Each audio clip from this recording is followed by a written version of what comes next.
നമസ്കാരം, ഞാൻ ഡോക്ടർ ഷഹന. ഇന്ന് ഞാൻ പറയാൻ പോകുന്നത് എൻഡോമെട്രിയോസിസിനെ കുറിച്ചാണ്. നമ്മുടെ യൂട്രസിൻ്റെ ഉള്ളിലുണ്ടാകുന്ന ടിഷ്യൂസ് അത് യൂട്രസ് അല്ലാതെ വേറെ എവിടെയെങ്കിലും പോയിട്ട് ഡെപ്പോസിറ്റ് ചെയ്യുന്നതിനെയാണ് എൻഡോമെട്രിയോസിസ് എന്ന് പറയുന്നത്. അതവിടെ ഡെപ്പോസിറ്റ് ചെയ്തതിന് ശേഷം അവിടെ തന്നെ ഗ്രോ ചെയ്യാൻ തുടങ്ങും. ഇതിൻ്റെ എക്സാക്റ്റ് ആയിട്ടുള്ള കാരണം ഇതുവരെ കണ്ടുപിടിച്ചിട്ടില്ല. ചില സ്റ്റഡീസ് വഴി ചില കാരണങ്ങൾ നമ്മൾ ഇതിന് കണ്ടുപിടിച്ചിട്ടുണ്ട്. മെൻസസ് ആവുമ്പം ബ്ലഡ് തിരിച്ച് പെൽവിക് ക്യാവിറ്റിയിലേക്ക് പോകുന്നതും അവിടെ ഡെപ്പോസിറ്റ് ചെയ്യുന്നത് കൊണ്ടാണ് എൻഡോമെട്രിയോസിസ് ഉണ്ടാവുന്നതെന്ന് പറയുന്നു.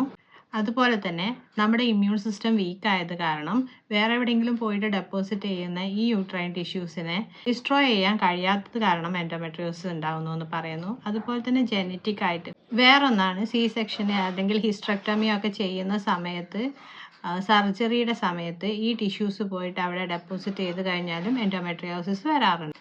ലക്ഷണങ്ങളിൽ പെൽവിക് പെയിന്, അതായത് അടിവയറിന് വേദന സിവിയർ ആയിട്ട് പീരിയഡ്സിൻ്റെ സമയത്ത് ഉണ്ടാവുന്നത്, ബന്ധപ്പെടുന്ന സമയത്ത് വേദന ഉണ്ടാവുക, വയറ്റിന്ന് പോകുമ്പോഴും മൂത്രം ഒഴിക്കുമ്പോഴും ഒക്കെ പെയിന് ഉണ്ടാവുക, മെൻസസിൻ്റെ ബ്ലീഡിങ് ഭയങ്കര ഹെവി ആയിട്ട് നല്ലോണം ബ്ലീഡിങ് ഉണ്ടാവുക, അതുപോലെ തന്നെ മെൻസസ് കഴിഞ്ഞിട്ട് അടുത്ത മെൻസസിൻ്റെ ഇടയിലായിട്ട് സ്പോട്ടിങ് വരിക, ബ്ലഡ് ചെറുതായിട്ട് കാണിക്കുക, മെൻസസിൻ്റെ സമയം ആവാൻ നേരത്തും അതേപോലെ മെൻസസിൻ്റെ സമയത്തൊക്കെ വയറ് വീർത്ത് നിൽക്കുക, കോൺസ്റ്റിപ്പേഷൻ ഉണ്ടാവുക, അതുപോലെ തന്നെ വയറിളക്കം പോലെ ഉണ്ടാവുക, ഇതൊക്കെ എൻഡോമെട്രിയോസിസിന് കാണിക്കാറുണ്ട്. ഇൻഫെർട്ടിലിറ്റി ഉണ്ടാവാൻ ചാൻസസ് കൂടുതലാണ് എൻഡോമെട്രിയോസിസ് ഉള്ള ആളുകൾക്ക്. എപ്പോഴും ക്ഷീണം ഉണ്ടാവുക, അതുപോലെ തന്നെ എന്തെങ്കിലും ജോലി ചെയ്ത് കഴിഞ്ഞാൽ പെട്ടെന്ന് തളരുക, ഇതൊക്കെ എൻഡോമെട്രിയോസിസ് ഉള്ള ആളുകൾക്ക് കാണിക്കുന്ന ലക്ഷണങ്ങളാണ്. ട്രീറ്റ്മെൻറ്റ് സാധാരണയായിട്ട് പെയിനുള്ള സമയത്ത് പെയിൻ കില്ലേഴ്സ് എന്തെങ്കിലും കഴിക്കുക, വേറൊന്ന് ഹോർമോൺ തെറാപ്പീസ് എടുക്കുന്നതാണ്.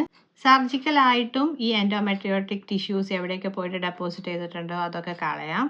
അതുപോലെ തന്നെ കണ്ടീഷൻസിനനുസരിച്ച് ഡോക്ടറായിട്ട് കൺസൾട്ട് ചെയ്തിട്ട് നമുക്ക് അതിനായിട്ടുള്ള മെഡിസിൻസ് എടുക്കാം. ലൈഫ് സ്റ്റൈൽ ചേഞ്ചസ് വരുത്തിയാലേ എൻഡോമെട്രിയോസിന് കുറേയൊക്കെ മാറ്റങ്ങൾ വരുള്ളൂ.